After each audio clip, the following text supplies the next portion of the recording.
Sveiki, trumpai. Ir vėl reikia konstatuoti, kad mano įžvalgos ir vėl išsipildė. Reiškia, mus žiūri, reiškia, mus klauso. Ir tos mintis, kurias pasakau dar prieš savaitę pasakiau, jos linkusios materializuotis.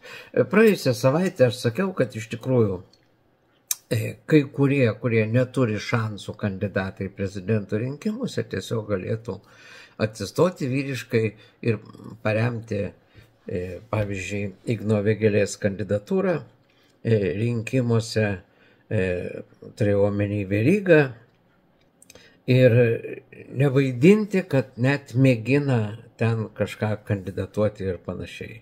Dabar jau akivaizdu, kad ir labai gaila beje, kad Tutkus nesurinko, pritrūko visai nedaug ten tų parašų reikalingų kandidatuoti prezidento rinkimuose. Manau, kad tikrai būtų vienas iš pasirinkimų žmonėm.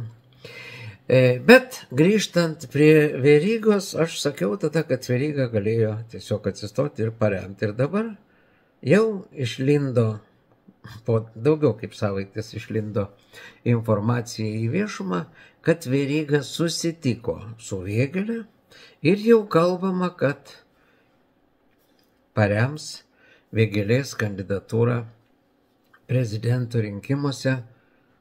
Ir aš sakyčiau pavėluotai, nes Vėgėlė surinko parašus be Verygos ir valstiečių pagalbos. Ir kai jau šaukštai po pietų, jie tada ateina ir sako, ir mes čia padedam jums dabar, mes čia ginu, mes čiagi. Taip labai, sakyčiau, ir tai buvo aišku. Viskas, bet jie dabar, kai šaukštai po pietų, atėjo paskalambinti ir suvaidinti didžiuosius rėmėjus. Seniai tą reikėjo padaryti.